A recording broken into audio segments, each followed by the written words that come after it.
when we come across these moments in our lives, there are perfect times for us to look at, are we aligned with who we want?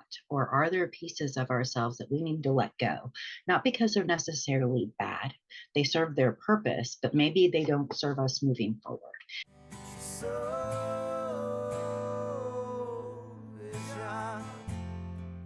Hey everybody, welcome back to another episode of Soul Inspired. Today I'm really excited to have Juanie Perez on. She is a shamanic practitioner, and we're going to talk to her today a little bit about what she does and just ask her some questions. So first of all, thanks for being with me today, Juanie. Thanks for coming on. Thanks for having me. So when I was putting everybody together on who was going to come on, again, I look over what everybody does, and to me, it just what speaks to my heart, what makes sense to me that I want to go over and talk to, just to bring to the energy to the world of what you do, right? So before we get into that, as a shamanic practitioner, I wanted to ask you, if you look at where you are now in your life, Yeah. and if there was a point in your life where there was a shift, if there was something that happened in your life, if there was an experience in your life that shifted you on the track you are now, was there something that particularly put you into that direction that you can think of? So many things. It's like, where do I start? Honestly, I have known for a really long really long time that my path was different, as an 18-year-old seeking, different ways of being and different belief systems, like really trying to understand what resonated with me. Who did I want to be? How did I want to show up in this world? And I think there's been multitude of pivotal moments in my life. One being, when I got diagnosed with fibromyalgia. I'm dealing with chronic pain. When you deal with chronic pain every day, it definitely changes the way that you look at the world, and how you want to show up in it. And that happened in about 2018. In 2020, I lost my youngest sister to suicide. And in that same year, right after her death, we lost several really close people in our lives, like a really close family that was like family friend. I had two, what I called my work dads, who passed over the course of the last couple of years. And what it helped me understand was that there, really brought home that there's no guarantees. Like, there's no guarantees for tomorrow. There's no guarantees for a future. And, these things that I wanted to do, I kept putting them off. And so I was like, well, when I retire, I'll do all of these things. And what I realized is there was no guarantee I was going to make it to retirement. And even if I made it to retirement, there was no guarantee I was going to have the bandwidth, the capacity to be able to do the things that I wanted to do. It was going to be now. I needed to start now, or it just, it was no guarantee it was ever going to happen. And these are things that were important, like learning about herbalism. And, my grandmother and my great grandmother were curanderas. They were both traditional Mexican healers. I grew up with a grandmother who worked with herbs on a regular basis, and I had known since I was 18 that that's what I wanted to do. But I had a family, I had kids. I wasn't making, I had to put them first and put food on the table, roof over our heads, those types of things. And when you're doing what you have to do to survive, you sometimes lose sight of the things that make you thrive. Those things that bring joy into your life, bring purpose and fulfillment. And for me, going through those things and losing so many people, losing myself, and what I thought I was going to be capable of doing in the future, really made me pull back and look at my life and where I was, and start asking some really serious questions on, who was I? How did I come to be this way? And is this who I wanted to be?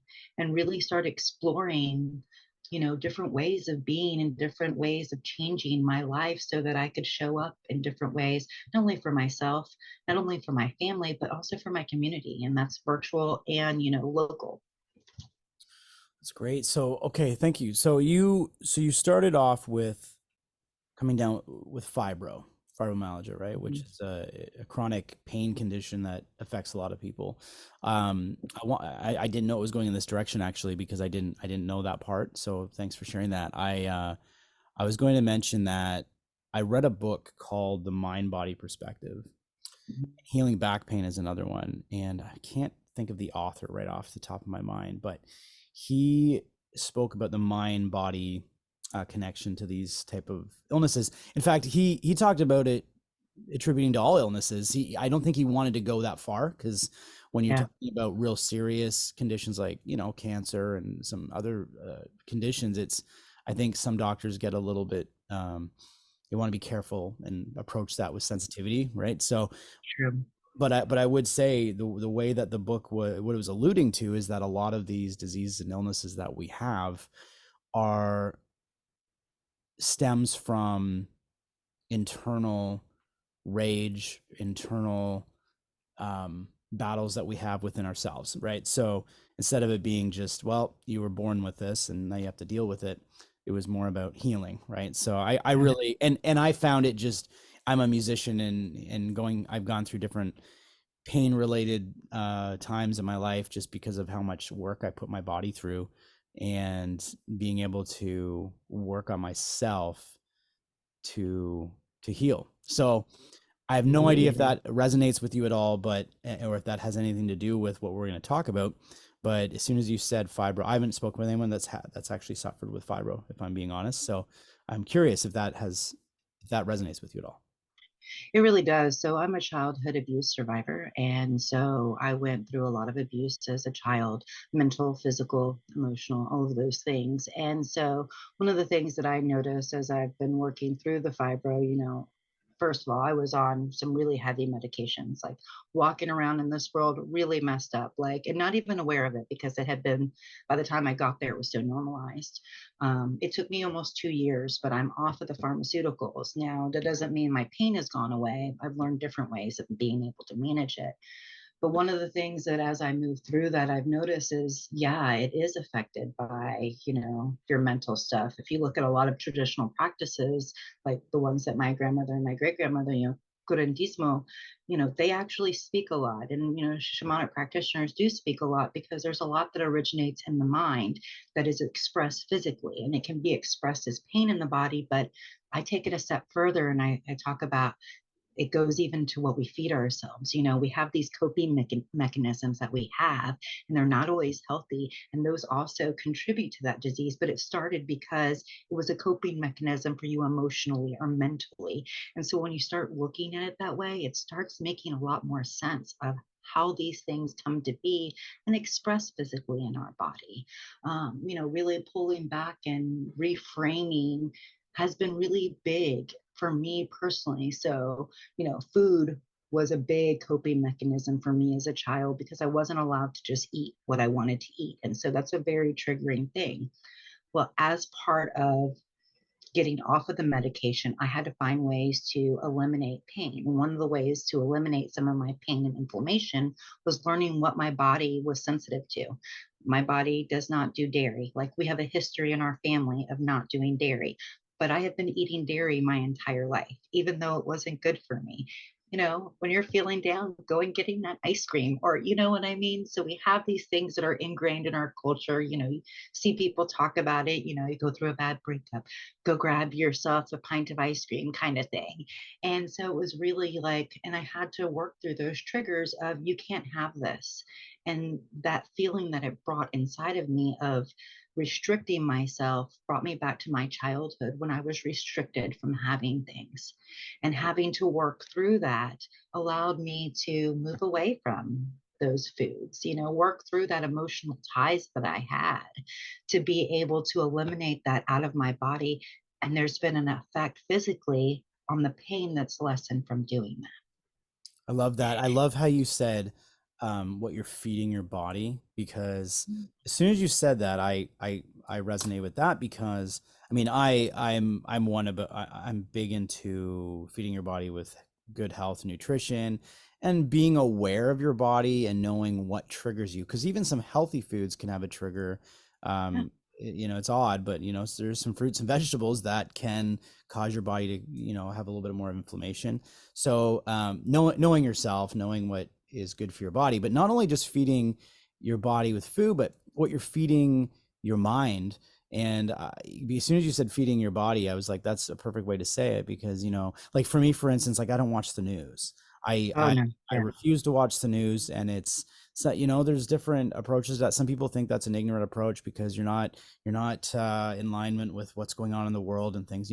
If there's something that I can help with in my world or in the world around me or surrounding me, I'm going to do my best to do that. But I yeah, find that the news can be such it's so hard to take all of that on our in the world that we're just trying to get through our own current yeah, existence, and to take it all in all at once is very hard, and a lot of people struggle with that. So feeding your mind and your body, true, right, food yeah. and the people around And you, your your circle, spirit. I and your mean, spirit. taking Yeah. it that one step further as well. It's like, how do you feed your spiritual body? Those things that help you get through those difficult times at the end of the day. Are you feeding yourself and building those things inside of you? I think it all matters at the end of the day. I think so too. And actually, I'm glad you jumped in and said spirit, because I think that is, see, I think avoiding the news and avoiding things like that, of being careful about the people around you, being careful what you eat, those are things that are pretty easy, not easy, but if we can kind of grab a hold of those things, it's in our day to day that we can really work on feeding your spiritual mind. And I think that's sometimes harder for some people because it depends on how they were raised. If you don't have that spiritual growth when you're young, so you grow up with no, maybe no belief system, or maybe you just didn't like it, there's current religion Yeah. you're in, or there's all kinds of different reasons. But if that is not part of your practice, it's a new habit you have to develop. I talk with people all the time. People always say to me, God, I got to start meditating. Like they're always saying this, and even myself. Now I do music, and I find that music's my meditation. But I bet you, Yeah, I do know that meditation in itself, even just a little bit of time, could probably do a lot for me and for other people too. But it's habit, right? Like it's creating those healthy habits it and not is. It thinking that is. that's just a waste of time. That it's It's your true. right. So that meditation is only one way to feed your spiritual mind, Yeah. but I'm just using that as an example. So I love that. I One, think music go is ahead. very I was gonna say, I think music is very spiritual. So I work a lot with music in terms of it's a great way to raise energy. It's a great way to clear energy. Like there's a lot that you can do when you work with music on a spiritual level. And it is meditation. Like I'm really big on mindful meditation. It's not about we have this idea about meditation that it's to quiet the mind, but like the mind does what the mind does. Like it's meant to think thoughts. Mm. It's up to us to let the thoughts continue without attaching ourselves to the thoughts at the end of the day. And so, I that's the big thing. My youngest is always like, I can't be quiet and just sit there. And I'm like, nobody's asking you, just sit down with some music that you can like suspend your own thoughts, like attachments to everything, and just let it flow through you. And that can be great at cleansing the body, clearing you, and recentering you. I love, yeah, absolutely. And I always thought growing up as a musician myself, as I would say, as I got into my 20s and realized how beneficial writing songs and releasing music and sharing my music with the world, how beneficial that was. There's many times where I've had that moment where I sit there and go, oh my goodness, there are a lot of people in this world that don't even do music. They don't even have an art or a creative outlet. And that scares me. Like it almost brings anxiety over me because I'm like, where are they releasing? True. Where are they releasing, and where is their meditation? Now, I'm sure they're either talking to therapists, or they're maybe learning mind, like calming the mind down and doing actual meditation practice. But I think that I almost was lucky that I got into music at such a young age, because it allowed me to have that release in that moment. Yeah. So I do believe music is my meditation. But because I've done music my whole life, I'm trying to, I guess, calm my mind at times because I have a very busy mind, and Yeah. it's kind of like a little bit, it's work, but sometimes work pays off. It So does. so for me, I have been working on having that extra meditation, that I can have. So I got a question as a shamanic practitioner. I noticed that you were specialized in one area called the death and rebirth cycle. Oh, I yeah, was wondering if you could jump in with that and give a little explanation what that absolutely. is. So we have these times in our lives, and you talked about it. It's, these pivotal moments in our lives that cause us to kind of step back. And when we come across these moments in our lives, there are perfect times for us to look at, are we aligned with who we want? Or are there pieces of ourselves that we need to let go? Not because they're necessarily bad, they serve their purpose, but maybe they don't serve us moving forward. And so we need to let these pieces of us go. And I'll take myself, for example. When I came across fibro and, got that diagnosis, my life changed. My capacity to be able to do all of these things and do the most was severely limited. And I was really angry about those things. And it was really a process of letting go and grieving those pieces of me that died. Like, they were not me. Like, there were pieces of me that I couldn't bring forward into the future anymore. And really being able to honor those pieces of me that helped me get me where I am today, but I couldn't take him forward anymore. And it was really working through that and realigning with the person that I was going to be moving forward.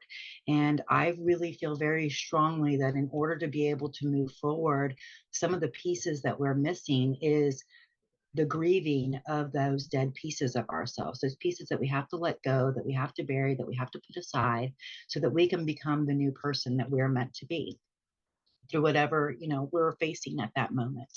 And it is a rebirth of self. It's an opportunity for us to examine our beliefs, how we came to believe what we believe. Do those things still resonate with the person that we are or we want to be? And then defining a new path for yourself. And it's a lot of taking it in the spirit of exploration, like doing a lot of self exploration, and experimentation with new ways of being. It's, we have these ideas that when we make these changes in our lives, it's like, that's it. And then we move forward. But what usually ends up happening is we make a change and we work through it. And sometimes we end up having to go back a couple of steps and go forward again, readjust ourselves because it's not working the way that we hoped. And when we're doing that, we're rebirthing a new piece of who we are. And so there's really a lot of work that I enjoy doing and creating space with people, because you want a safe space to do that. Those can be really difficult things to pull apart who you are and to really examine some of those unconscious ways of being, those unconscious beliefs because of who we grew up in or the environments that we grew up in, and really decide for ourselves, who am I? And how do I bring and birth into being this person that I want to be at the end of the day? This is how I want to show up in the world. I really like that. And in fact, if you look at so many different areas that people are always, if whether people are trying to bring wealth into their life, or um, find that successful job that they've always wanted to do, or change things. Like, I think that, when I asked you about that, I didn't know what the death and rebirth cycle was referring to. I speak to a lot of people on this podcast who have actually clinically and physically died and come back from an experience and had a near death experience and just Yeah. crazy experiences they've had. So when I hear death and rebirth, I'm like, where are we going with that? But this is more in your current, so our current incarnation, but the Yeah. death and rebirth cycle of who we are and who we've labeled ourselves to be. I remember when I first heard of the term, and I will say this, when I first heard the term fibro and I learned a little bit about it, I got so angry because I do sometimes have issues with labels. I have issues with diagnosis and labels because I find that some people get those diagnosis or labels and they say, well, that's it for life now. This is who I am. And they rebirth themselves as that person. This is, I am this person that now has X disease or whatever it is. Yeah. And I feel that there was a time in our history where we didn't do that. We didn't Yeah, have labels for anything. And I'm sure people had different ailments. And I think we have to be careful with those things because they really can grab a hold of us and put that shackle on in it. And that's it. And then you're true. stuck in that, where there's all kinds of people who say they've healed themselves completely from certain things. And so you Yeah, have to question how they do that, right? Because if it's you're true. right. So I love the idea of rebirthing, and and the part of you that no longer serves you dying, Yeah, depending on how you look at death. But I think that there's nothing wrong with that because you're wanting to keep growing. That's our purpose, is it not? To keep growing yeah, as a person, right? So absolutely. yeah, so I really like that.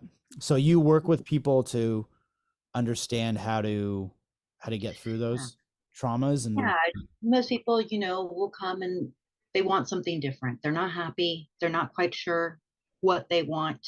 And so it's really, we start, so I make these digital workbooks and journals, and part of them are to kind of help people start exploring, who am I? What are my values? And are those my values? Or are those just the values that I've picked up because other people told me that this is what's important?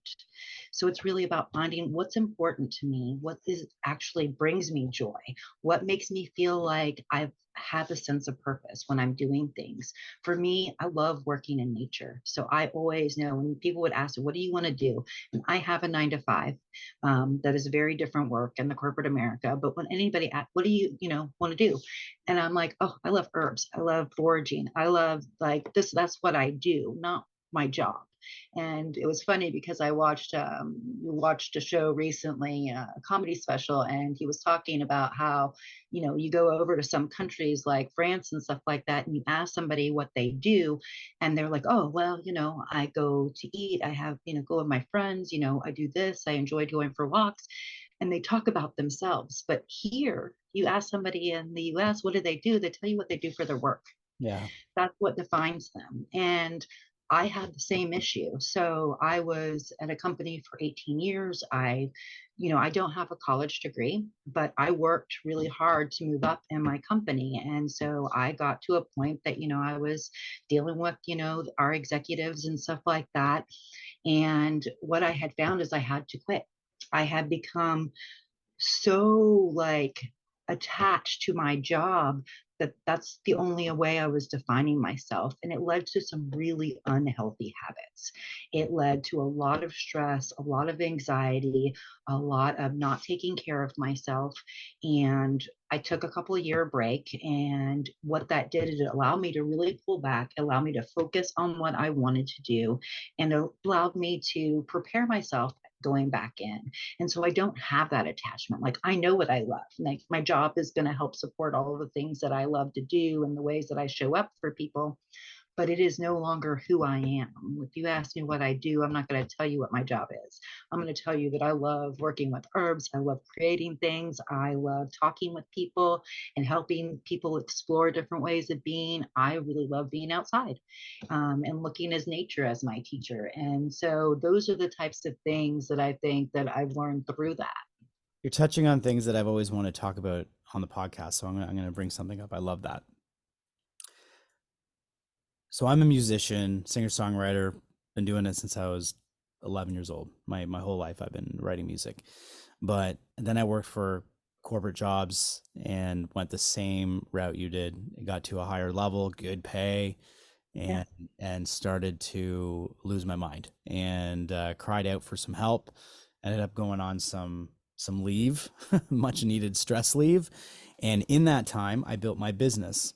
And my business is I coach people music for a living. And I remember when I started doing that, and I fell in love with it, and I still do it, and I still love it, but it doesn't completely define who I am. There's other things about me, including this podcast, Yeah. spirituality, and nutrition and health. These are all things that define who I am. But I remember when I found that music worked and I was able to run a business, I would get a couple different comments from different people, and it'd be either oh, you're so lucky you found something you love to do and you get to work in that. And then they'd ask me for advice. And my advice at the time, early on, out of ignorance of not knowing the difference, I would just say, well, just do what you love. Just find work that you love and do it. And I think to a point, there's a lot of people in this world that can do that, like I was able to do. But it took me for a little bit of time until someone actually called me out on that and said, listen, I don't want to run my own company. That would stress me out. I can't deal with people. I'm not good with that, but I would love to do, and I started to realize not everybody needs to be doing like the work where we get paid and we have a roof over our head and we're able to feed ourselves. That doesn't have to be your only passion. And now for some, it works, Yeah. right? And there's downsides to that too. When you do work that you absolutely fall in love with early on, you have to be careful that you don't fall out of love with it, because there's different things that come along with that path. Just Mm. like people who get signed to major record deals and they're like, oh my gosh, I want to be a musician when I was 10 and here I am. But then they get to the top of their work and Yeah. they fall downwards into drugs and alcohol, and you think, Yeah. well, why did they do that? They got everything they ever wanted, but did they? Because we don't It's know what true. comes along with it. So I think what I've started to realize, I do still say to people, one of the advice I give to everybody is I always say, let's simplify this. Give me 3 things that you're passionate about. And they'll Yeah. usually give me one of those 3 things. And I'll say, could you do work in any of those 3 things? And if you could, what would it be? And then they start from there. But it doesn't mean you have to go run a company, Yeah. because not everybody is an entrepreneur. And that's something Yeah. I just thought everybody should just work for themselves and yeah, but it doesn't work that way. Not everybody is even wanting to do that. Yeah. So my point of what I just said there was, I love how you just put it in, the everyday person's natural, most people are working a day job Yeah. and they are at some point somehow defining themselves as that, and that is Yeah. who they are. And that can be a pretty bad thing if you're doing either work that you don't agree with, work that you don't enjoy, and sometimes you do have to change jobs. Sometimes it is time Yeah. to call it quits and get another job. I'm not telling everybody out there to go get another job, but I'm just saying there are times when you have to really set a plan out and make some changes in your It's life. true. But, doing all the things outside of that, like you do, getting in nature, Right. working with people, and some of those things pay and some of them don't. But in what Yeah. way? It depends on if it's money, is it monetary payment, or is it It's filling you true. your soul, It's true. right? So Yes. I'm sure, can Yeah. you agree with For that? me, it is both of those things. And especially where I am in my practice, it's more important for me to learn, and I want people to learn with and to be able to explore with, what are the different ways that make a difference with people. And so I really like, while I do it, I limit the hours because I want to make sure that I can focus on people, that, when I have a client come in, that I can give them the time, the support that they need. That's like really important to me. And it really depends on what we're doing. I have some clients that we're just exploring herbal explorations, based on, their health goals and stuff like that. And then there's some people that it's more intuitive. It's helping them figure out what do they even want to start. I also, because I'm a certified death doula, like I've worked with people at end of life, walking them through to the end of life. And so those are the things that they feed my soul spiritually. Like it is a path that I know that I've always been meant to be on. And because of that, I don't want the pressure of having to market, having to sell, having to do things that don't feel aligned to me. I'd much rather be able to let that grow organically in a way that feels correct in my body, in my spirit. Because if it doesn't, I'm not going to be able to show up for these people the way that I'm supposed to show up for them. And so it's much more for me, it's feels much better in my spirit to say, okay, the money piece is going to be handled over here for now. Like, let me figure out what can I do here that's going to be sustainable? Because truthfully, like, and the big reason I feel this way is because there's so many coaches, there's so many people out there. And I mean, I've had podcasts that, I've sent things off and they're like, well, do you make like $100,000 a year? I'm like, not on this. Like, are you making $10,000 days? And I'm like, okay, so just so that you know, the people that I'm looking to help are the people who can't afford a $10,000 or $1,000 program. Like, I remember being in those spots where I couldn't afford a lot, but I still needed help. And those are the people that I feel really passionate about showing up for. Hmm. These are the people that there's more of them than there are of the other. And those other people that have the resources and have the money, they're being taken care of because they're being able to pay for it. I'd much rather I do like every quarter, I do free sessions with people. I have tiered plans to make it more accessible. I do the digital workbooks and journals because they're inexpensive and people can reuse them and they're more sustainable that way.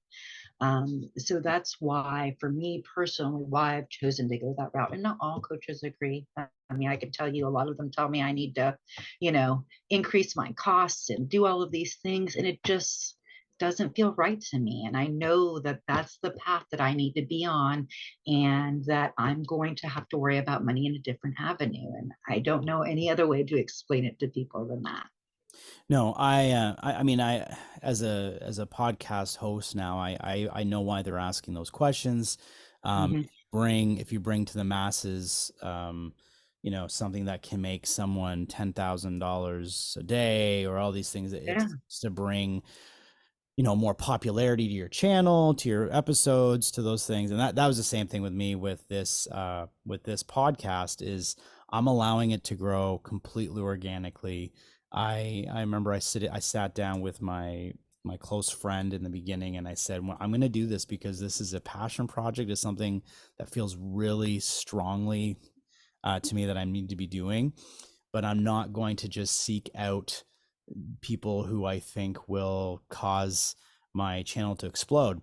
It's really, that's not what this is about. This is about healing and helping people. yeah, And so I completely understand why they're doing it. I don't agree why they're doing it, but it's um, true. that's their path. And so that's completely fine. I like how you're saying you work with them on at their level, and I do that with some of the work I do.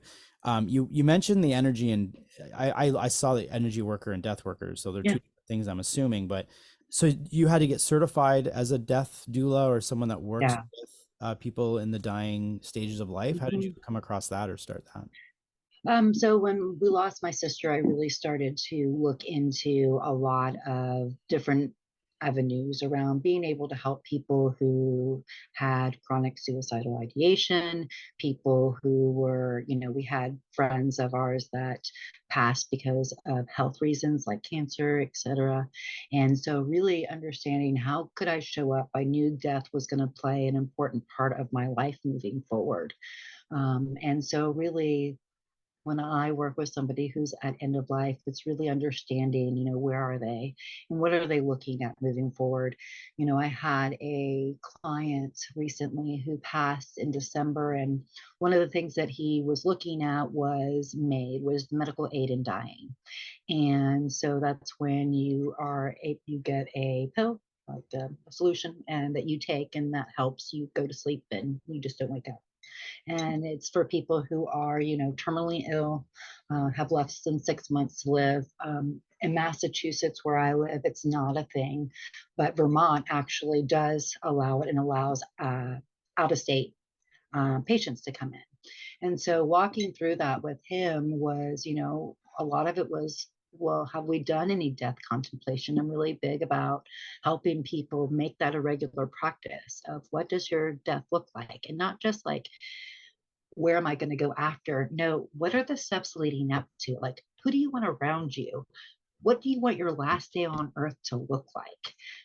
Are there things that you need to say to people in your life? And maybe let's start doing those things now. Are there things that you want to get rid of? The Swedish death cleaning is a big one that comes up because, when people pass away, they have loads of stuff, so much stuff. And most of us don't know what the hell to do with any of it. Like it gets donated and all of that. And so really like encouraging people to go through their stuff before we get there. What are the things that you want passed on? Pass them on now, or make a plan of, I'm going to put these things together and write notes or whatever to people of why you're giving them these things so that they understand what they meant to you. Mm. Death meditations are definitely something that we do. That's a lot that we talked about. And it can be really difficult at end of life to put yourself in those positions of contemplating your life and contemplating, taking your last breaths. But it's really powerful work to be able to really look at your life, um, and where you've gotten. And again, is this where you want is this how you want to end it, like with your relationships with people, your relationship with how you look at the world. Like I watched as my client, really just also kind of grew in places in terms of understanding how he viewed the world, the things that he was seeing going on right now, and his worry for everybody that would he was leaving behind, because he knew he was no longer going to have to deal with this. But it didn't mean that the world was going to stop. It was still stuff that we were all going to have to deal with. And learning to be able to let go. I remember that, at the end, some of the things that we don't talk about enough at end of life is some of the agitation that can come with it. And so you think somebody has cancer, or what have you, and at the end of the life they're just going to be confined to their bed, and it's just going to be this quiet, slow thing. But that's actually not always the case. It's actually very common for agitation to come in, and helping somebody move through that agitation, or forgetting, waking up every morning and having to be retold that you're dying and this is what you're going through. And I was really lucky to be able to witness his partner show up and do this from home, and really be able to walk that path alongside him till the very end. He was in an environment, and while he experienced a lot of agitation, I couldn't, and it was difficult for everybody, he was held and loved and allowed to move through that. Whereas before, and even hospice told her, they would have put him in a hospital and just medicated him, and that would have been it, and he would have just confined to a bed. And so there's some hard things that we don't really realize anymore that you face at the end of life, because we've outsourced it to the medical system and just said, you take care of end of life now. Mhm. And we have these, in some ways, these fantasized ideas of what end of life means. And so as a death doula showing up, we really actually talk about the reality of it, and some of those hard things, not just for you, but also for the people around you that have to move through it, and the grief, the anticipated grief. I think it's beautiful that you're able to also be part of these individuals' lives at the end, before they It's take true. that last breath. I mean, that's a pretty incredible um, partnership that you have with that soul, that human, that at the very end, before they pass, you're one of the last people that are part of their life. That's a big deal. And I think it takes a certain type of person. A lot came to me when you were talking about that. I lost my father maybe 10 years ago. I'd have to really think about it, but he wasn't in my life, and very much. And at the end, before he died, he became close. He started showing up in my life just a little bit more. And then, weeks before his passing, he'd given me a call just to, let me know his regret that he had with the things that he could have done with me as a father and these types of things. And it really gave me this sense of closure. It worried me a lot because I thought, what is this? And of course, a couple of weeks later, I found out he had passed. Um, and, you know, but I think I was blessed to have that, because a lot of people don't get that closure. I've also lost other people I didn't get the same type of closure with, so I know the difference. It seems like being in this world is a lot harder to get through it if you haven't had that closure. It takes longer. I'm still dealing with someone that passed because I didn't get that. So Mhm. so I can totally understand that. Now, one thing that I find fascinating, there's a few things. Growing up in my late teens, I've said this before on episodes, that I had a severe amount of anxiety, and a lot of it was around death. So it's I don't want to say it's humorous that I'm doing these episodes and talking to people now that deal with people who are passing, because I'm literally facing my biggest fear of my life head on, outside of airplanes. I don't like airplanes either. But outside of that, it's that idea of what happens when we die. And Yeah. my route when I was young was to read about near death experiences. I had to find it I had to find it spiritually who I am. And Yeah. once I discovered that, wow, there's a whole other world out there that's beyond this physical world. And this is again I'm not saying that everyone has to believe in that, but from what I gathered from my own research of thousands of witnesses of people who've had these experiences, and what I concluded was that we are a spiritual being having a human experience. And Yeah. I would imagine, and you may not have dealt with much of it yet, or maybe you have, or maybe you will in the future, dealing with people in their dying days, is that I would assume or think that some of them will experience things that they can't quite wrap their heads around.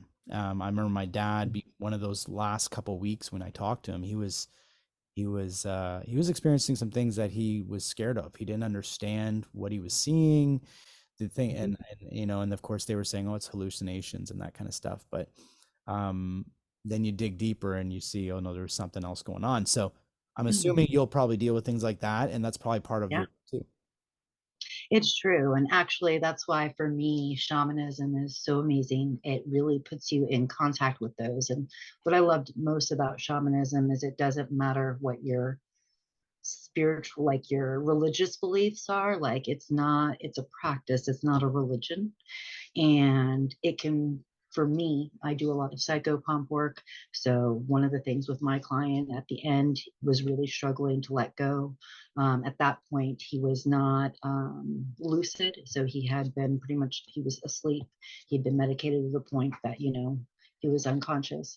And I did a ceremony because he was not letting go to really help. And one of the things that when I went through and I did my journey, I found out that he was really struggling to let go because he needed to know that his partner was going to move on. Like he needed to hear that she was going to move on, that she was going to continue to find joy, that she was going to continue to find happiness in her life. And so I remember after I did that, the next morning I got a hold of her and I explained to her what I had found out. And so she's like, well, should I go and tell him? I said, yes. I said, don't expect it to be like this immediate reaction though. Like all of a sudden you're going to tell him and he's going to move on. I said, but that's going to help him transition. We've opened the gates. He's got family waiting for him. I've had my own experiences where I have come in contact with my loved ones who have crossed over. And so being able to move through that where I haven't had closure has been really helpful for me, but it's also helpful for them on the other side because they don't get closure either. And so I want to say she had that conversation that morning, and by that evening, he had let go and had passed on. And so there's these things that, first of all, our hearing is the last thing to go. And so they can hear us to the very end. But I believe that healing doesn't just take place on this plane. I believe that it also takes place, like, death isn't the end of our healing. Like, we have the opportunity to continue that. And with shamanism, it can show you a way to help you put yourself in contact with those bits of you, with that spirit, your own, your own helping spirits, with that of nature, and help you make those connections, and put you in touch with your own spirituality, whatever that means to you. And I think that that's really beautiful because we are different people with different experiences. And of course, it's going to take different things for each of us on our journey. One of the main questions I ask, and it's usually near the end of our talk, is I always ask everybody why we're here. And it's a question I ask just because I like to see everybody's thought on that. You've obviously gone through your own life journeys, with losing people, and I can't imagine the things that you mentioned at the beginning of how the loss that you've had, and how you grow from that, the experience that we have in this world, to the work that you're doing now. And when you look at it all and you look at the work that you're doing now, and you're asked why we're here, what would the first thing that comes to you be? To learn. Like, I feel like life courses through all of us so that life can learn and life can continue to grow and evolve. And so I believe that that is, a collective for all of us at the end of the day. There's too much that they have uncovered that we carry, memories and all of these things within our DNA. And so, when you look at it just from that level, none of us dies. Everything continues and continues to evolve. And I truly believe that that's, evolving is learning. It's experiencing, and we're here to experience and we're here to learn. And ultimately, is what allows life to continue to evolve and move forward. Wani, where do people find you if they're wanting to find out more about what you do and things like that? Do you have any social media contacts or websites or anything like that that I can just put on the Yeah. notes? So my social handles are Hidden Hollow Holistics, and that's the same thing for my website, just to kind of keep it all easy. And it's easy, like if you were to go on Instagram, you'd see Hidden Hollow Holistics, and holistic ends with an X. And so, yeah, you can go on there, and that links to my website or my Facebook account. And so people can get a hold of me that way, do free consultations and things like that. And I just like really engaging and talking with other people and getting them to open up about their own experience because, we all have divine in us and we are all capable of, bringing about our own healing. That's perfect. Great. So Hidden Hollow Holistics. And Mhm. and any final messages you'd have for anyone, either people that are just looking for, answers, maybe they're going through the same thing with the type of people you work with, or any messages for anyone? Stay curious and, be willing to explore and to experiment because I really believe that's necessary for our lives and for us to continue to grow and to evolve and to become the people we want to be. Thanks for being on the show. Thanks for Thanks for talking to calling me me. today. I just want to say thank you to all the followers. Please like, share, and subscribe. We're trying to get out messages of healing and happiness and health and all those good things. So until next time, I'll see you next time on the Soul Inspired.